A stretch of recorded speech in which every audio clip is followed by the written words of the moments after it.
next speaker is also focusing on how to implement investments in climate and resilience. And he is going to speak on Climate Investments 4.0. So I'd like to welcome Vikram Agrawal to the stage. Vikram is part of EarthX and American Resilience Partners, and I think you will really enjoy this talk that further talks about financial solutions to the climate change crisis. Thank you.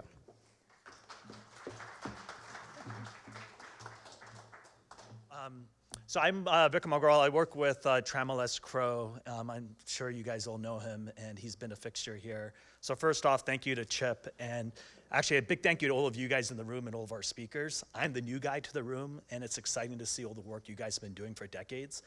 I think we would be in a much worse condition if it wasn't for all of you guys. So I just want to say a round of applause to everybody who's been speaking.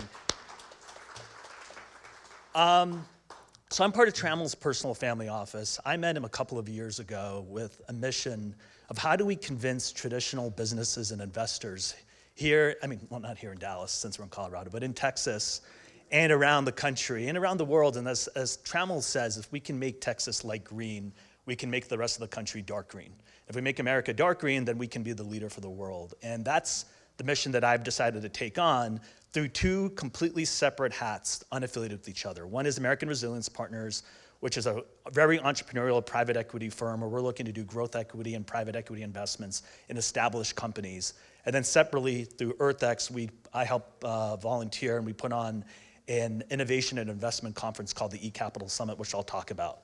So before I get into our investment theses, a couple of people have asked me, why aren't traditional investors focused on sustainability? The biggest concern most people have, it's greenwashing. So yesterday we were talking about ESG funds. How many of you guys think Google, Microsoft, and Amazon are three of the best sustainability-focused companies in America and around the world? You guys would be right. Google, I was just telling somebody this, every time you do a Google search, that's like keeping a light bulb on for 17 seconds. Every Google search you do. However, one of the leading ESG indices, Invesco, that represents 30% of their holdings. So when traditional investors see this, they're like, well, you're telling me I need to invest in ESG because that's good for the environment, but then I'm looking at the holdings of these indices, they aren't environmentally friendly.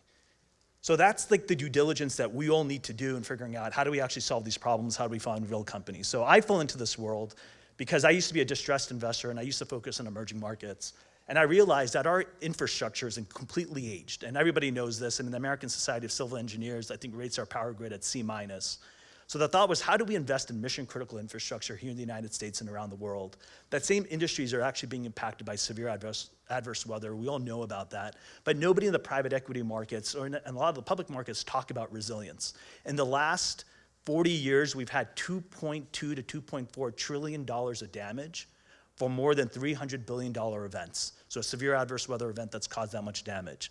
So I realized, if I'm going to care about sustainability, because even if we stop all greenhouse gas warming, and I know there's a lot of scientists in the room today, so please correct me if I'm wrong, but I've been told even if we stop all emissions today, we're still going to have weather pattern changes for the next 15 or 20 years. So how do we protect our military? How do we protect low-income communities? How do we protect people across the United States and around the world? And that's when I realized there was an investment opportunity there. Separately, how do we reinvent American businesses and businesses around the world to be more competitive? And then I realized that sustainability actually does that. You can generate new revenue streams, you can reduce your risk, you can improve profitability, you can create what I call as a strategic value proposition, thereby increasing value. The point that I want to get to you guys to know is that in order to get traditional investors to the table, we have to show them that sustainability is good for business, it's good for the environment. We actually are solving real problems, and that's the key. How do we solve real problems? And I'll talk more about that. So, key takeaways I want you guys to get. What are the opportunities that aren't sexy? There's so much great innovation that's happening. Graciela is talking about the great technologies that are coming to suck carbon out of the air. But if we're gonna get more traditional investors, they don't like to take risk. So what are the basic blocking and tackling businesses that don't make the front pages, but are truly sustainable? Our US infrastructure is incredibly aged. We've been talking about that for the last 2 days. How do we improve our power grid to make it more resilient, to improve and increase our success of a transition? Greenwashing. That is real. That's happening both from the corporate world, it's happening from the far right, it's coming from the center, and I'll also argue it comes from the far left. But we need to bring everybody together to find real solutions that are going to solve real problems. And the last, as Graciela mentioned and others have mentioned, we need innovative funding models to engage traditional capital providers and not just quick fixes. My favorite line is from Albert Einstein: in the middle of every difficulty lies opportunity, and that's the basis for where we are today. So, really quickly, our aged power grid, you guys have heard this, but this is one of the most interesting stats. If we are actually going to solve the problems, everyone keeps talking about generation, but 92% of our service interruptions come from an aged distribution power lines. So the American Society of Civil Engineers says we are C-. Most of our grid is almost more than a century old when it's only supposed to be 50 years old. Our power lines are more than 28 years old on average across the country. If you actually look at our depreciated value, this is a great study done by University of Texas at Austin, it's gonna be a $5 trillion replacement risk just to replace our already aged and depreciated infrastructure of $2 trillion. So I talk about energy resilience because I made the joke about Google. I made the joke that we want more EVs, we want to electrify our country, but if our supply is going down and our infrastructure is weak, NREL says we're going to need 20 to 40% more electricity in the next 25 years. California needs 15 gigawatts of new energy by 2030. I would love for solar and wind to solve that problem, but that's why I come up with where this thing is energy resilience. We need more than just solar and wind. We need the hydrogen. Do we need nuclear? How else do we manage this transition and make sure that we are more resilient as a country? The other big challenge that we don't talk about that is important, and I talk to people about an investment opportunity, but it's also a policy imperative, our green jobs demand is outpacing our supply. We have a shortage of electricians, of American workers who can actually implement our transition in a more resilient country. So we can build all the plants we want, we can build all these infrastructure, we can pass all the great bills that are coming out of Washington, D.C. to support the funding, but who's actually gonna do the work? And that is something that I think everybody in this room, we need to figure out how to solve that problem because there's great opportunities out there, but how do we go solve it? So what does that mean? Energy resilience is driving a significant investment opportunity. So when I typically talk to a room, not people of you who are experts in the field, but when I'm trying to bridge the gap between the traditional investors to this market, it is basically an $18 trillion investment opportunity globally for transmission. Transmission is going to be one of the greatest opportunities a lot of people just don't talk about. So at the same time, though, we have a very weak infrastructure. So everybody knows about the storms. In 2022, we had more than $165 billion of damage across the country. This is one of the key points that I make when I'm speaking to traditional investors, and they're always blown away by that. But what they're even more blown away by is this chart. If you look at the last 40 years, you've seen an uptick in storms or billion-dollar events. Part of the driver, though, is we're also building and living in places that we shouldn't be building and living in. So we've had, again, almost $2.5 trillion of damage in the last 40 years. And when people hear that, they realize, well, that impacts my business, that impacts my investment portfolio. But it's almost like I make the joke, we're almost like frogs in a boiling pot of water. Like if you don't actually see the events and it just slowly builds up, nobody actually does anything about it. But that doesn't just impact us here in the United States. McKinsey did a really interesting study. If you actually see this, and I'm glad that it's a really big screen because I can barely see it. But the upper left-hand corner will show you the countries that have the greatest risk to climate from a transition standpoint, also have the lowest GDP per capita. How do we solve this problem, not just here in the United States, but all the people that we've been hearing about their stories around the world? So, what does that mean?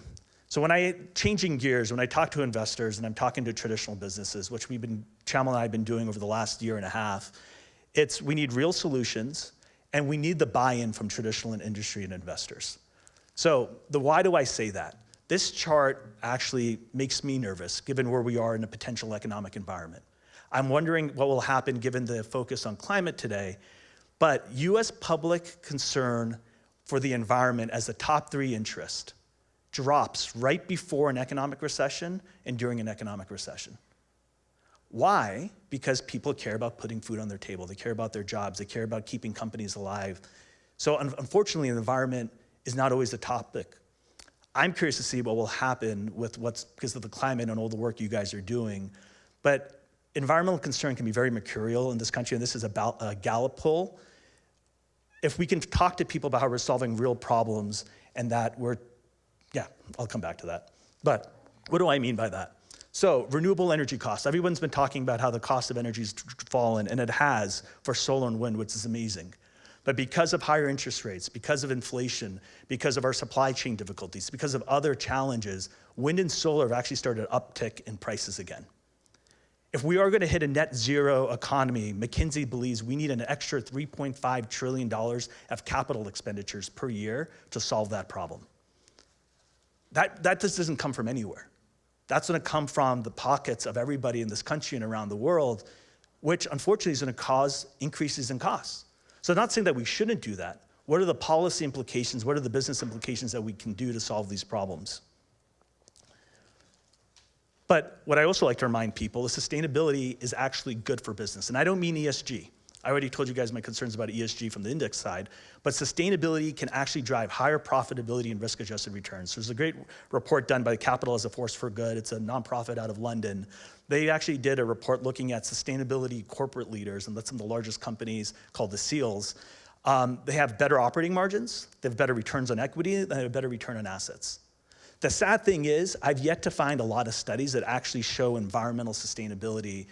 Obviously, social issues are important, but we're focusing on the environment to show that prove this argument. So how does environmental sustainability improve profitability for a company? You can have higher operating margins, you can reduce your supply chain risk, and you can reduce your legal risk. I'm gonna skip through this just for the interest of time, but if anybody wants to take a picture here, this is, again, another great study that McKinsey has done. So what does that mean? So if I said there's a rubber manufacturer, your first reaction is that's not sustainability focused. What if I told you 80% of the raw materials are old tires? Well, that's the circular economy. But they didn't do it because they cared about the environment. They did it because they actually wanted to reduce their commodity risk exposure. So when I speak to investment bankers, I say, hey, do you have any sustainability focused companies for me to invest in? That doesn't make the list because they always think about wind and solar. So one of the things we need to do is how do we change people's perspectives so when they think of sustainability, it's not just wind and solar, which obviously is important, but it's in every aspect of our lives, from consumer products, from healthcare, from sports, from food, anything. Sustainability can drive, again, greater profitability and make the environment better. It's the simple blocking and tackling that we need. And as a result, the sustainability transition to net zero is a $12 trillion opportunity. So I keep talking about sustainability being such a tremendous investment opportunity, but we need a holistic capital approach. Unfortunately, clean tech investing is still just a drop in the bucket. So there's some great venture capital firms, there's great innovations. I'll talk about what we do at EarthX, but in 2022, there's only $60 billion invested in companies. You could argue there's a lot of companies that weren't reported. Let's call it $100 billion. That's still a drop in the bucket to what we actually need. So how do we solve that problem? The other challenge we have is venture capital. If you look at the far left, the median time to an exit. So if I'm a startup, how long does it take me to actually have a liquidity event to return capital back to my investors? For the built environment, energy, and traditional industry, before we go into the others, it's 10 to 12 years. The average VC firm's holdings are 10 to 12 years. So why did we have a clean tech bubble in a way 10 years ago, which you could argue we could be faced with right now, is we don't have the right capital chasing these deals. There's a lot of long-dated capital. This is a policy imperative as well. How do we bring more capital to the table that doesn't have to return investors in 3 to 5 years or 7 to 10 years, but it's 10 to 15 years, 15 to 20 years. And that's some great work that's being done out of Washington, D.C., but this is where Trammell believes where we need more families and more long-term capital holders to actually solve this problem. People thought the public markets were going to solve this problem. This is, I'm sure you guys are familiar with SPACs. These are the things that allowed a lot of early stage businesses to go public much earlier than they should have. And unfortunately, if you see from this chart, there was a great boom, but a complete bust. Several companies have gone bankrupt over the last couple of months. Why? Because everyone was excited about clean tech, which I'm 100% excited about clean tech. But if you're not developing businesses that are profitable, that are solving real problems, then they really aren't sustainable. So let's go back to the root of sustainability and find businesses that are solving real problems And if we're not solving real problems, then what's the policies that we want to execute to do that? So who will fill the capital gap? That's an important question. I don't have the answer for you guys. But attend EarthX 2024, where we will have the opportunity to talk about that. So again, my separate role, again, not affiliated with American Resilience Partners, is EarthX. In April 2024, I know Trammell didn't get a chance to talk about it, but we're gonna have 3 conferences related, 3 major themes, one related to the built environment, one related to the natural environment, and one related to what I helped work on is the 8th annual eCapital Summit that my predecessor launched 8 years ago. And it's truly a leading sustainability and investment summit where we do one-on-one meetings, 1 day of fireside chats. There's how do we connect startups to large companies? And the whole idea is how do we bring an ecosystem of traditional investors, sustainability-focused investors to solve real problems? It's all about action. It's a lot of great conversations, but our whole thing is how do we catalyze action? Great attendees. I'm gonna end on this one. Use your QR code if you guys are interested. It's an invite-only conference. We'll send you more information about it. And I'm sorry that I went over 15 seconds. I apologize to all of you guys. I'll give it back to you in April when you guys join us. Thank you.